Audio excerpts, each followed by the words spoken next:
We weren't ready for her to go, but she always lived her life ready to go meet God and ready for that next journey.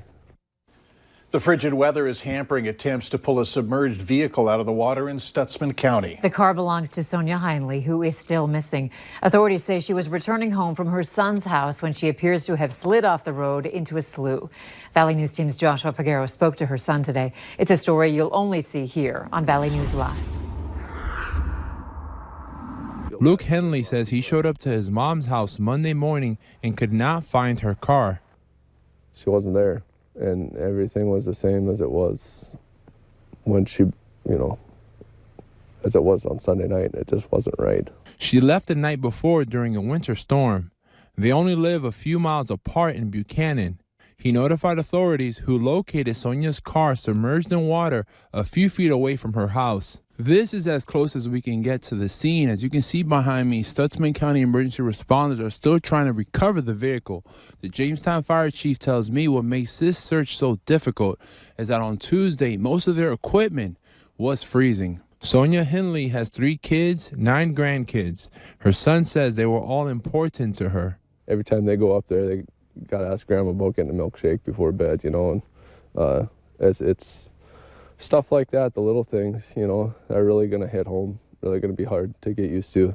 Luke Henley says she was devoted to her Christian faith, and it's what the family is currently leaning on to deal with this situation. Jesus, I trust in you, she would always say. She would say that multiple times a day, and we believe that she relied on that to say when she couldn't handle something, she would just put it towards God. The Henley family wanted to thank the volunteers who helped in the search. It's nasty out, it's, and they just don't quit. And the emergency responders for working in the frigid temperatures to find Sonia. In Buchanan, Joshua Peguero, Valley News Live. Search crews tell us they were hoping to pull Sonia's vehicle out of the water before the end of the day. Another cold one out there, temperatures below freezing all day. So many people saying we should be blaming Hutch. I say it's really up to the individual.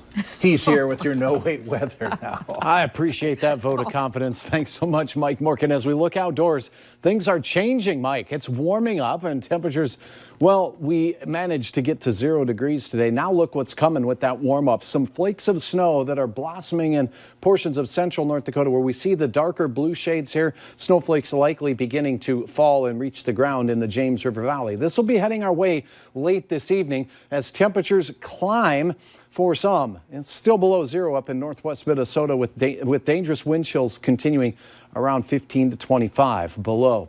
In Fargo, the best chance of snowflake activity will be after 8 o'clock and last until about 3 in the morning or so. We will have some accumulation to talk about, and we'll do just that as this warmer weather that I'm sure will keep you happy, Mike Morgan, in the forecast will be here for a while.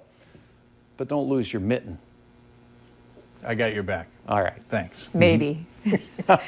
A Minnesota woman is saying she's glad to be alive today. She was on her way back home to Red Wing, Minnesota, when ice flew off another vehicle and smashed her windshield. The woman is okay, but now she wants others to think about the snow that could be on their car or someone else's. Officials say it's a good idea to keep a distance between you and the car ahead.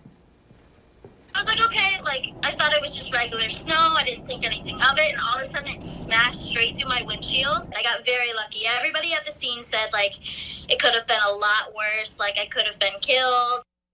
The Minnesota State Patrol tells us if snow happens to fly off your vehicle, you could be cited with at least a $100 fine, more if someone in another vehicle gets hurt. The North Dakota Department of Transportation says for the first time in 15 years, the state could end up the year with less than 100 road fatalities. That's something that hasn't happened since 2004, when the fatality count was 92. Right now, the number stands at 93. In 2018, there were 105 fatalities. The state's goal by 2025 is to decrease the number to 75 or even fewer.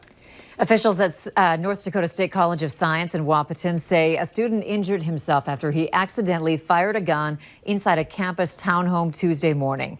The student is said to be okay. The school adds there is no threat to the college or to the town of Wahpeton. A Fargo family is furious after they say the renewal of a no contact order set against a 14-year-old boy was denied by a Cass County judge. In 2018, the boy was charged and convicted of raping their 4-year-old daughter. The couple took to social media saying this isn't right and that justice needs to be served for their little girl. We invite you to tune in tonight to Valley News Live at 9 on Fargo CW and also on Valley News Live 10 at 10 to hear from the parents. U.S. Senator John Hoeven and U.S. Congressman Colin Peterson are making the case to the USDA for disaster assistance for Minnesota sugar producers. Hoeven says severe weather forced them to leave their crop in the ground because of the late rain and early snow. He and Peterson are also meeting with sugar growers in Fargo to get insight from farmers and ranchers impacted by severe weather in North Dakota. More honor flights have been announced for next year. These are for area veterans who get to visit monuments and memorials in Washington, D.C. for free. The North Dakota and Minnesota Honor Flight has scheduled 3 flights in 2020, 2 of them out of Fargo, 1 out of Grand Forks. They also say they're taking more Vietnam vets this time around. Last weekend in April, we leave early on a Sunday morning, come back on a Monday evening, late Monday night. So we have 1 in April, 1 in September. And then the Grand Forks one will be in October. If you're interested in going to Washington, D.C. with the Honor Flight, visit our website for details, valleynewslive.com. The Golden Drive is bringing joy to homeless kids in the area this holiday season, and you can be a part of it too. Sue Barron with the Golden Drive says 100% of the toys and clothes they gather are donated from the community. To see the joy and the happiness in all the children that come, especially our homeless kids, where they get to pick and choose all they want. They get to leave with clothing, gifts, food, all of it. The Christmas event is happening Friday from 2 to 6 at the West Fargo Fire Department. You can drop off donations anytime before then.